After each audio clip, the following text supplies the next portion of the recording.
parti. Allez, rejoins-le. Bonjour, première vidéo pour notre chaîne Chaos. Et Harmonie.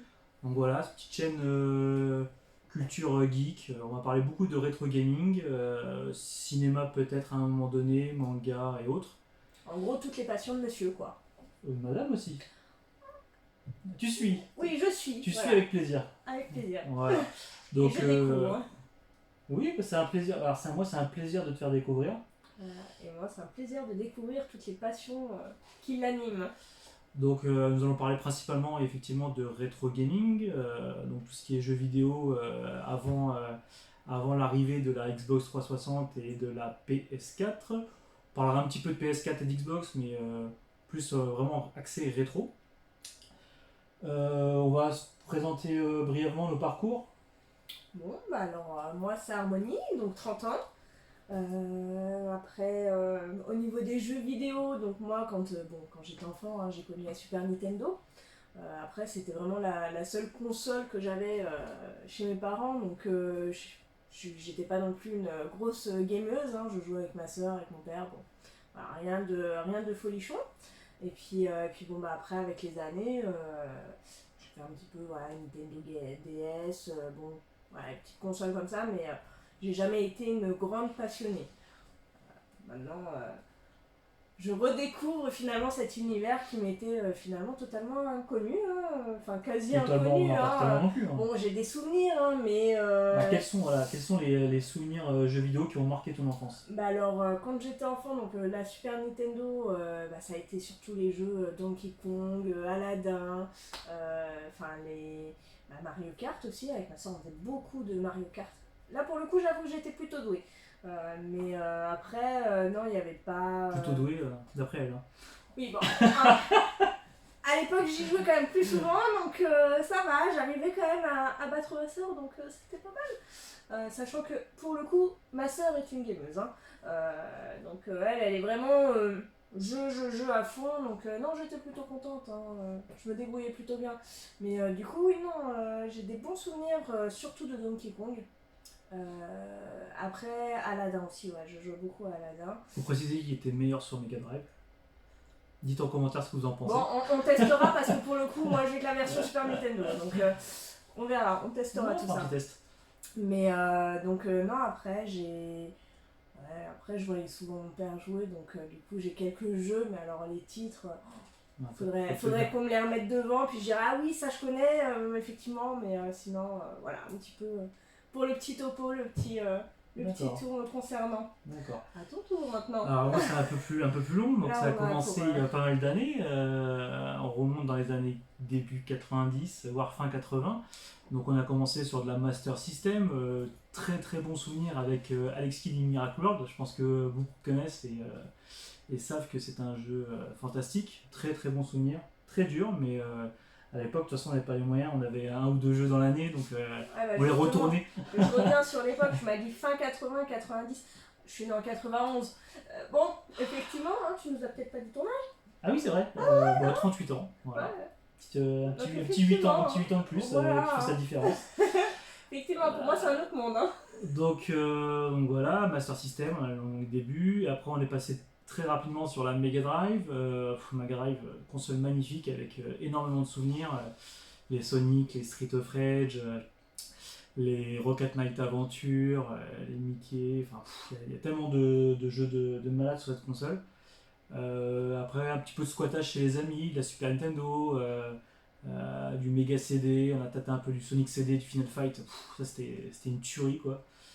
Petit passage avec le frangin qui d'ailleurs la Mega Drive c'était le frangin, mais la Saturn aussi, le frangin, qui a très très bon souvenir avec Knight qui était fabuleux à l'époque. On avait du Daytona, du Sega Rally, les Panzer Dragon, Astal, enfin des jeux de dingue pour l'époque. Après on est passé un petit peu sur PlayStation, c'est les amis. Donc à l'époque collège, on séchait les cours pour aller jouer à la console. Ouais, c'est moche. Ouais. Mais bon, c'était des très bons souvenirs. Après on a tapé de la Nintendo 64, Mario Kart, Zelda, Mario Aventure, GoldenEye qui a été pour beaucoup la raison de mes heures de sèche. Parce que là, les après-midi GoldenEye à la place à la place du collège, ouais, c'était.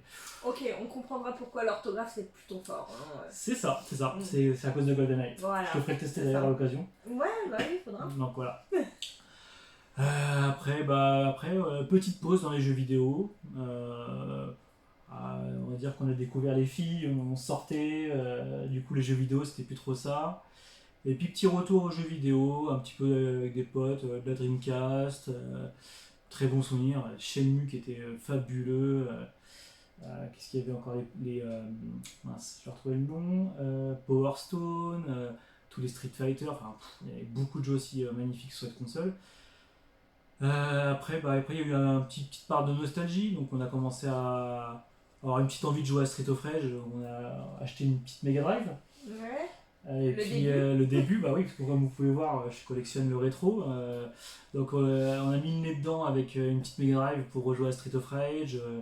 On a voulu rejouer à Roi Lion, à Aladdin, tous les petits classiques qu'il y avait sur Mega Drive et qui ont, on va dire, bercé mon enfance, on va dire ça comme ça. Et puis c'est parti en couille. Hein. faut être honnête. J'étais pas là, mais effectivement, vu le résultat. Parce que là vous voyez pas tout, mais là c'est que Sega et on voit pas tout encore. Donc ouais, c'est parti en couille. Ouais.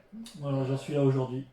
Ouais, mais bon. Bah du coup, t'as démarré ta collection il y a combien de temps finalement? Il y a combien de temps?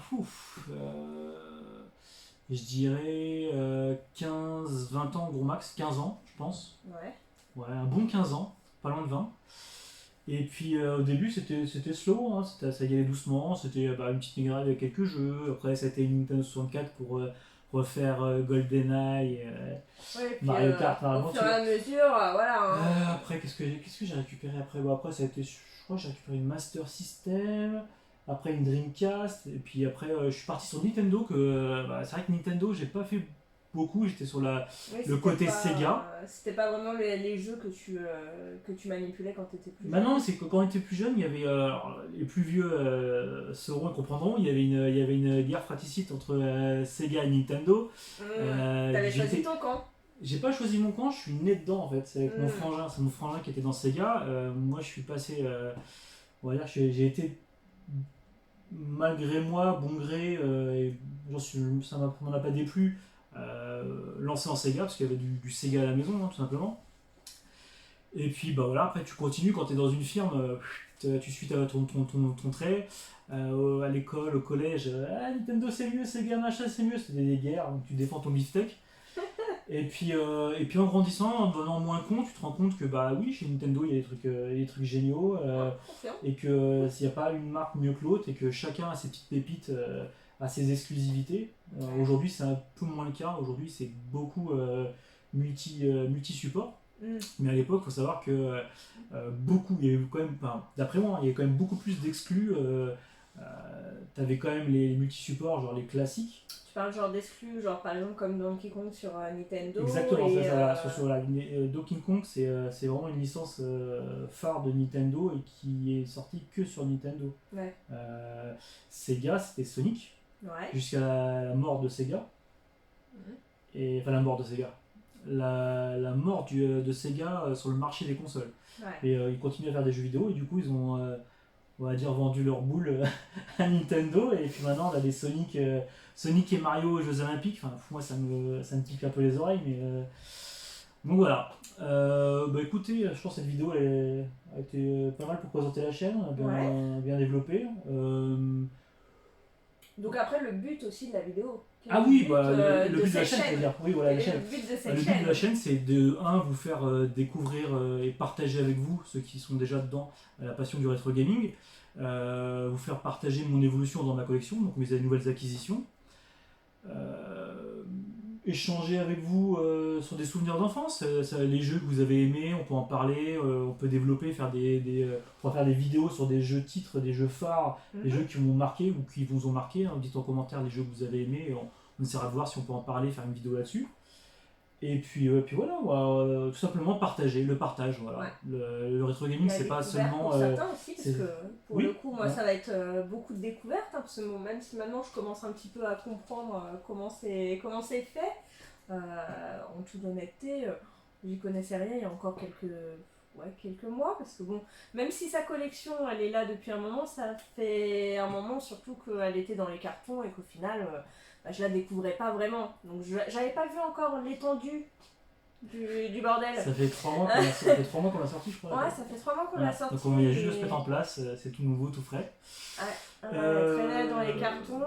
Bon, effectivement, là, le fait de ressortir, ça fait ressortir beaucoup de souvenirs. Une petite larme aux yeux, une petite larmichette. Et puis pour moi, du coup, ça me permet d'apprendre à découvrir vraiment cet univers qui m'était totalement inconnu, enfin, plus ou moins inconnu, mais en tout cas de découvrir plein de choses voilà, qui font battre ton cœur. Oui, c'est pas les seuls, hein. J'espère bien. Mais donc ouais, non, c'est ça, c'est en gros voilà, partager avec vous et puis taper un délire, hein, tout simplement. C'est un délire cette chaîne, hein. De toute façon, on a envie de tenter l'expérience. Oui, encore un petit partage en plus. Oui, on partage tout. C'est un petit délire. Voilà, donc donnez-nous de la force, abonnez-vous, likez, commentez, partagez. Enfin, vous connaissez les bails de YouTube. Et puis donnez-nous des conseils. Hein, oui, on est bon on prend les conseils, enfin les bons conseils. Hein, si vous dites juste c'est de la merde, ça sert à rien. Des commentaires constructifs. Oui, si c'est pas constructif, ça nous intéresse pas non plus. Hein. Voilà. Donc on espère que vous serez bienveillants. Ouais. Et puis on va essayer d'enchaîner les vidéos. On va essayer d'offrir quand même du contenu. Voilà. On va s'arrêter là pour cette première vidéo. Oui, je pense que c'est pas mal. Ok. Je pense que c'est pas mal, je vais pouvoir faire le tour. Ouais, on fait le tour tous les deux. Oh, Ensemble, en amoureux. C'est mignon, je te laisse éteindre. Oh, c'est trop gentil.